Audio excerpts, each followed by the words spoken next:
television network. This is the 5:30 News on Q2, Montana's news leader. And I'm Jeanelle Slade. Whether you like it or not, snow, cold, wind, a true Montana winter is on the way. In fact, you can expect a 50-degree temperature drop between today's high and our overnight low here in south central Montana. So we have very little time to get out of Dodge, Bob. No, we can joke about this as much as we want, but this incoming storm is big and people need to listen so they know what's in store. Yeah, this is going to be a serious storm. It's like the first major storm we've seen in south central Montana. Let me show you how this thing's going to play out. It starts out later tonight. There's the cold front. Here we are at 9 o'clock, and it's going to start to rain in south central Montana at 9 o'clock. The rain will stay with us for a little bit, but then as temperatures get below 32, like at midnight, we'll see the rain start changing over to snow showers, and the snow will stick around throughout most of the morning. Look at that, through 11 a.m. Wednesday morning, and then even throughout much of the afternoon, we're still expecting snow. But by the time Thursday gets here, at least we'll probably in the afternoon start to see some scattered sunshine start to move in from the west, and that'll always be good news. Meanwhile, here's how much snow we're going to get in the Billings area. About 6 to 10 inches of snow for Billings. Same thing at Livingston, Bozeman. A place like Miles City could see 4 to 6 inches of snow. And as you see, travel impacts, well, the rain is going to be switching to snow. That's going to create some slick roads and possible slush.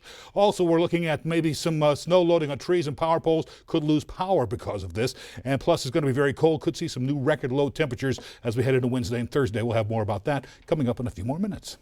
All right. Thanks, Bob. Billings City snow crews and plows are prepped and ready to clear the streets when the snow flies. City workers are putting the finishing touches on the dirt and gravel they'll be spreading across our streets. Q2's Mitch Laggy caught up with them today. Mitch. Well, Russ and Jeanelle, Billings Public Works is locked and loaded, ready to tackle whatever snow comes our way. Crews use 2 different dirt mixtures to help drivers get better traction. The red dirt is what they were loading today. It's called Ice Slicer.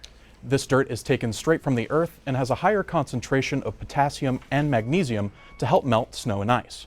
Over the course of the winter, plow crews will fill this building 2 to 3 times with dirt. Now, residential roads will be plowed in sections similar to years before, with the city rotating through the different sections you can see here. But the main roads will be plowed first. Billings Public Works says it hasn't chosen which section will be plowed first because there's no guarantee that the snow will fall. And some safety tips for winter driving around snow plows: slow down, give the plow plenty of room, and be prepared with a survival kit in your car. Russ? All right, thank you, Mitch. Well, crews at Billings Logan International Airport also gearing up for the coming snowstorm. Airport staff say they actually just finished snow removal training just in time. The wealth of equipment the airport has is all gassed up and ready to roll.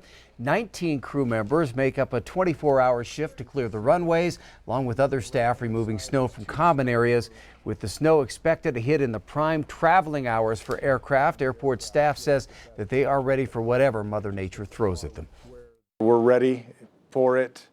We've been watching the weather forecast for the past few days, so we have staff available. Crews are on standby, ready to go. Ketterling added that the airport plow crew will work through the storm and staff isn't expecting delays due to snow-covered runways. And despite this expected snow, School District 2 says it does not have any intentions to utilize its alternative bus routes. But what is important to remember is the district uses a robocall system to notify families of any delays or emergency situations. Now, if there are changes, you can expect a call regarding alternate routes, delays, or cancellations by no later than 6 a.m. You can also check in on the KTVQ website, where we'll have school updates on a roll. And with many trees still topped with leaves, heavy snow threatens to down branches and knock out power. Northwestern Energy says it is adjusting staffing in anticipation of the winter storm and also giving out this advice. They say make sure natural gas meters as well as furnace and appliance vents are free from snow and ice. If you use an electric generator, plug appliances directly into it. Use non-electric, unvented space heaters only in well-ventilated areas. You might want to fill your bathtub and spare containers with water in case your electric water pump or the local water system goes out. And also, they say have a flashlight, a battery-powered radio, and fresh batteries handy. In other news, Montana today joins other states across the country and will place an emergency ban on flavored vaping products. MTN's Cody Boyer talked with health officials and a vape shop owner to find out what this means. These vapes out there really carry some pretty serious health risks. According to Health Officer Matt Kelly at the Gallatin City County Health Department, we now have a front door example. It's kind of the Wild West out there in terms of vapes. Anybody can sell them, anybody can make them. As of this month, Kelly adds there are over 1,000 confirmed and probable cases of vaping-associated pulmonary illness related to e-cigarettes. 2 now in Montana, 1 in Yellowstone County, the other in Gallatin County, prompting a response from Governor Steve Bullock. Young Montanans are using e-cigarettes at an alarming rate.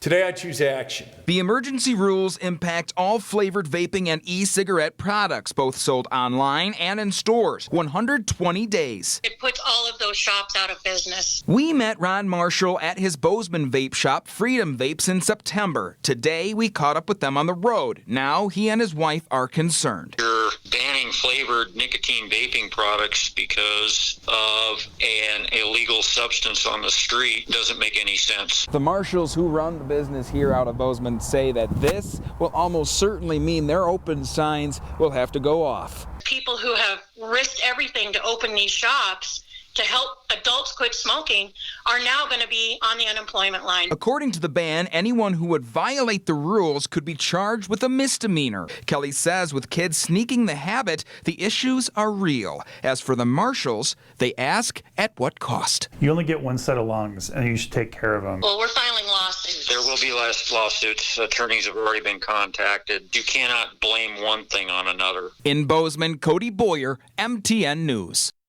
Thanks, Cody. And again, that ban will go into effect on October 22nd. That's 2 weeks from today. It will last for 120 days, the longest allowed by law.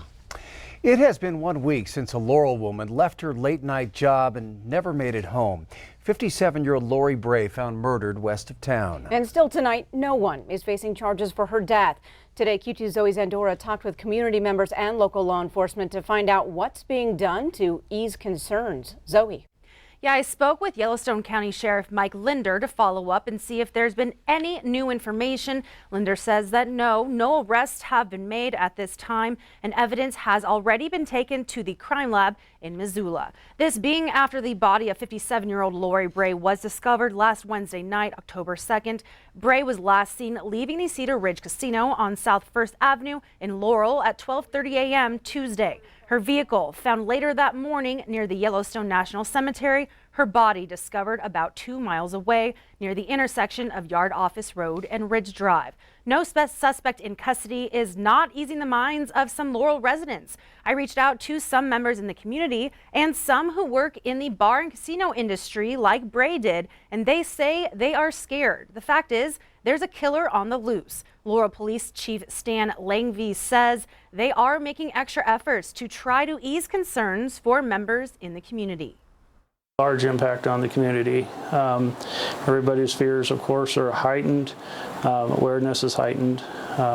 You've seen incidences of where things that might have been mundane before now, get looked at it at a whole different light. We're large enough to have resources, but we still have that small town feel. Very safe place to live. You have crime that's possible in any place. And that's so true. And Langvey also told me that in the next week or so, they will be organizing a community self-defense class. So those who are concerned or want to feel a little safer, they will teach you some simple self-defense tricks. Russ and Jeanelle. All right. Thanks so much, Zoe. And on Sunday, October 13th, a public candlelight vigil will be held for Lori Bray. That's from 7 until 9 p.m. at Riverside Park there in Laurel. Also, a GoFundMe page has been set up as Lori Bray's Memorial Fund. There's more news from across our state tonight. The Catholic Diocese in Helena has a new bishop-elect. We'll tell you where he's from. Join us for the statewide MTN News at 9 on the CW. But first, on tonight's 5:30 news here on Q2, a reminder this October that breast cancer does not discriminate. Sometimes supportive men find out they have to take on the same disease. And in sports, Q2's Athlete of the Week is up here all the way from Alabama, playing football for Rocky. Scott will show us why coming up. You're watching MTN News with Janelle Slade and Russ Riesinger. Storm Tracker weather with Bob McGuire. And sports with Scott Green. This is the 5:30 news on Q2, Montana's news leader.